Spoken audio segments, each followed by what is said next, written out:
Division III championship game. It's Wabash by 9, 35-26. Herb, what are you looking for here? Well, you know, really the shooting percentages weren't that far apart, even though 58% for Wabash, 48 for Potsdam. Only one field goal difference. The problem was Potsdam didn't get to the line, Jim. They didn't attempt a free throw, whereas on the other side of the coin, Wabash was 7 out of 10. I look for them to come out pressing, talking about the Bears. They've got to get some things going that way. Just try and do what they were doing, knock down a few from the outside. Each of the two big guys, 12 points apiece. Woods for Potsdam and Nat'l for Wabash, leading the team in the first half. This is Nice. Maryland Nice had a very excellent first half play, 8 points. Terry was just working his head off with Scott Culler, number 40, to keep the ball away from Nat'l. Look at him inside, really trying to front him. Yeah, they're playing a denied defense and trapping out of the 1-3-1. Here's the lob. You expect that with Culler fronting. Hey, is that intelligent by Mac Patey? They swing it around, and then when Culler comes out very quick, they get an easy one. 11-point lead. Matches the big lead in the first half. Witherspoon, there's the interception. Nat'l lobs it down to Holcomb for an easy one. Boy, all of a sudden, this thing is threatening to get out of control. 39-26. Nat'l picked up a layup. Nat'l got a steal that time. Here's his skip pass. 13-point lead, 39-26, Wabash. We're in the first minute of the second half. Outside Gorginski. And there's Nat'l sweeping the rebound. And Wabash leads 39-26.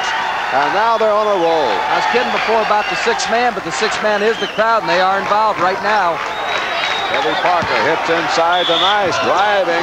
The blocking foul call. The block was all right by Sparks. The block was on Culler. Scott Culler picks up his third foul. All right, here's another look. And Sparks, of course, is saddled with 3 fouls. It is a good block, but undercutting him is Culler. 39-26. Wabash has the lead over Potsdam. We played 1 minute and 12 seconds. Minute 22 of the second half. That's the way to play the game, Jim. You take it to the hole and you give the officials a decision. If you're looking in and you're a young ball player, if you can penetrate, that's when good things happen for a basketball team. Here's the free throw string. Now remember, this guy hasn't missed. 21 for 21 in this tournament. Oh, he really has a great extension, Herb. He's going for his 24th straight free throw. Well, look at the concentration. He makes it easy. Look at this now. Young free throwers look in and take a look, and then you can see why this kid is so tough. Look at him extend that wrist. Piece of cake. 41-26, 15-point lead. Potsdam now, real trouble here of getting completely out of this game. Inside Sparks. Nat'l kept it alive. Intercept on the tip out by Witherspoon. Now Woods drives in, charges. Boy, everything is going bad for the Bears now. Good position that time by the guy we were just talking about, Jim. Maryland Nice. I think he did a little acting job there, but he did drive the charge. Well, you got to act a little bit. That's what happens. Here it is right here. Here's the pass. Inside. You always go down like it's the Academy Award and give the officials a decision. Well, Potsdam coach Jerry Wells says, I've got to have a timeout here, got to settle down a little bit. And you can see he is talking right in the ear there of Terry Kuhl, one of the two officials. We have a timeout with 18 minutes and 20 seconds to go in the ball game. And Wabash has gone for a halftime lead of 9, now to 15. It's Wabash 41 and Potsdam 26, and the Little Giants are rolling. Day weekend, Southern style. The style and grace that is the South is reflected in one great beer, Michelob. That smooth and mellow taste has its own special way of saying, y'all come back and see us anytime. There's nothing better on a rainy night in Georgia. Put a little weekend in your week. Yeah. Jimmy, we were talking, you know, how you put on an Academy Award. That's part of it, though. I'll tell you what, you give the officials a decision, and if an official feels that you didn't get fouled, he'll let you lay on the ground, and you play 4-on-5, and you hurt your ball club. In this case, I really thought Nice did an excellent job drawing the charge, does put on the act, and it pays off for his ball club. We have 2 personal fouls so far on Potsdam, none on Wabash. Well, that's coming from what I judge to be one of the great officials of all time, Irv, and so I have to respect your opinion.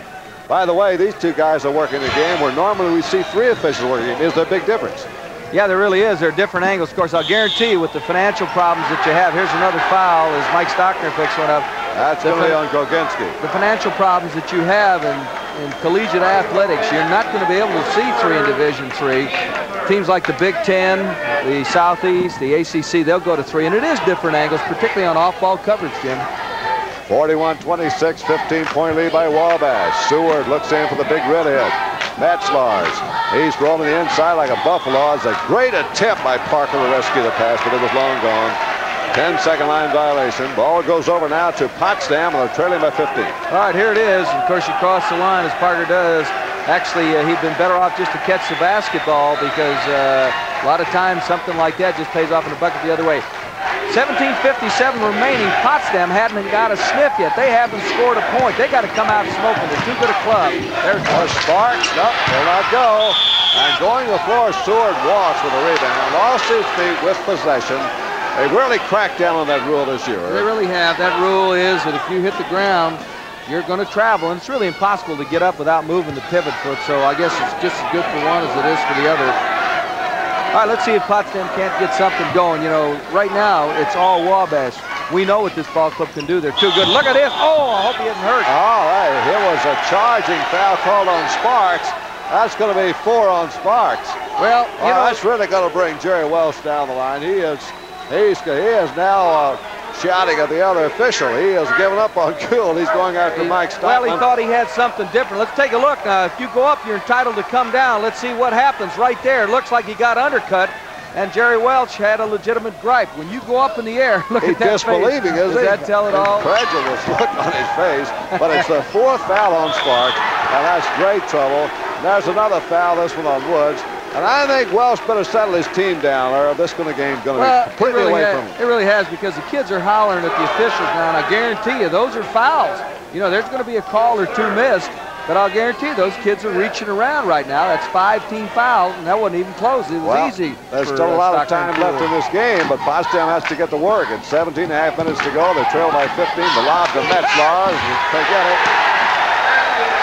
16 points for Pete Metzlars of Portage, Michigan. What a career he's winding down. 43-26, a 17-point lead. Potsdam still looking for his first point in the second half, and 8 big ones have been put up by Wabash. Wabash is playing very aggressive with that zone now. They like this lead. This looks good, and it is finally. Jimmy Sagona knocks one down.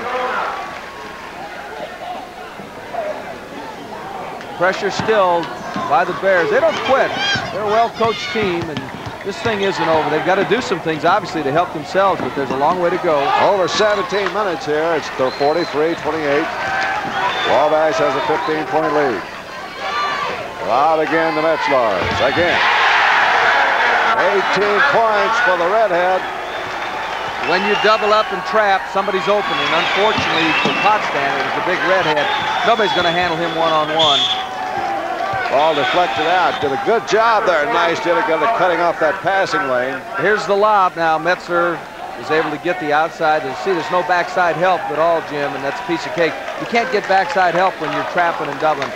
Sparks comes out. He took a hard fall, and he's kind of limping. Well, they'll miss his strength in the inside. 6'6", he's the tallest player Potsdam had. They had enough problem with him in there with Metzlars. Now with him out, it's going to be a difficulty. Witherspoon driving. Witherspoon gets in there to score his 10th point for Potsdam. And it's the 4th point this half for the Bears. They've been outscored 10-4.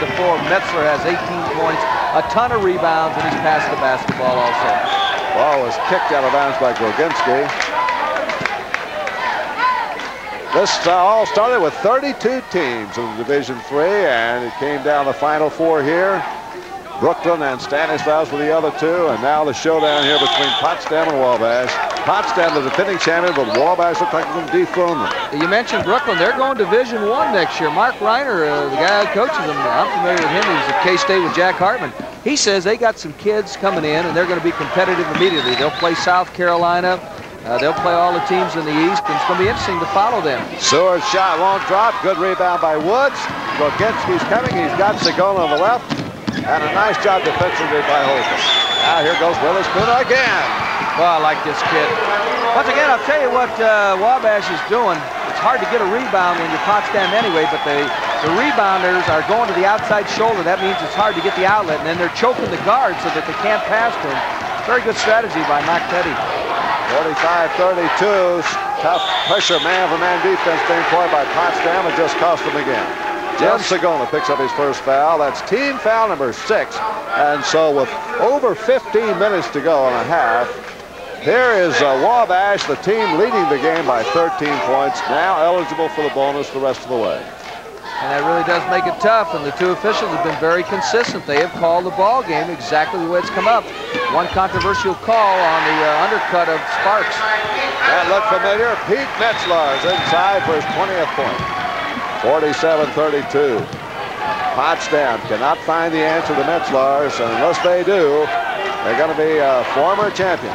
Here goes a long one by Gorginski, and the rebound's right down to Knights. Nope, that's Seward. He's having a rugged night. His shooting has really been off. Look at here on the break. A layup by Metzler. There's that 4-7 speed, and Culler didn't get back, and Jerry Welch is living. 49-32. Another 17-point lead by Wabash. Breaking now is Teddy Parker. The feed here is Parker on the hold-up. He's going to pull it outside away from Metzler. Right now, Jim, 50,000 feet and the wings have fell off. There's the horse. Metzler, 6 for 6 in the second half. And Wabash has the championship in their views. With over 14 minutes to go, they have up a 19-point lead. We want to take a look at Big Metzler. This is the guy that draws the crowd. Of course, they've been spreading it out pretty good. Here's Pete working hard. Goes inside. That's Wood. That's Culler. Goes up. 3 people all over, and he knocks one down easily.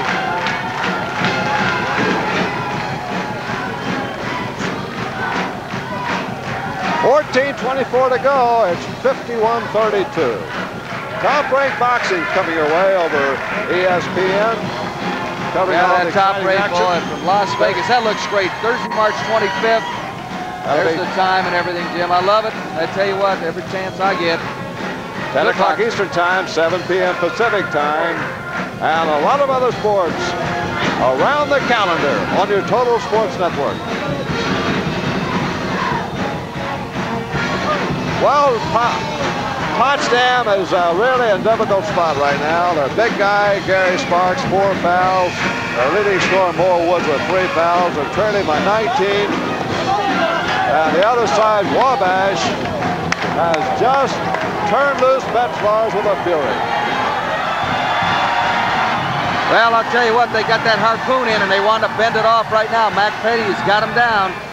Here's where you want to kick somebody. And that's exactly what he was telling those kids in that huddle. He's got a big lead, 51-32. It hasn't gone well at all. This guy with the basketball has been the only one with much of a touch in the second half. They haven't been able to get Woods open at all. He's underneath, and he's drawing a crowd. But Wabash has won 17 straight games. They've really been on a tear. The last time they lost was to a Division I team. They lost to Texas San Antonio back in December. Last time they lost to Division III was December 5th to Hope College. And that was a tough 3-game trip they went. Look at this. They had a layup inside, and Woods put it on the floor. Wood just couldn't handle it. Metzler's got it. They released to Holcomb. Holcomb, great pass inside the Teddy Parker. And a fine recovery by Moravito. Well, that was an excellent move by Moravito as he saved the layup. But how about Metzler throwing the floor-length pass? Shows you why he was a quarterback in high school. Well, they just played the Wabash Cannonball a minute ago, and that's right. And dedicate that to Pete Metzler. Deep pass goes outside to Parker. 13:50 to go in the game, and it's 51-32. Inside block, and beautiful play here as Wood shows his defensive prowess. He's playing with 3 fouls. There, boy, does that tell it all. The all-time leading scorer. They can't say enough about this guy, what he's done for the athletic program at Wabash. Well, he's also set a new tournament record.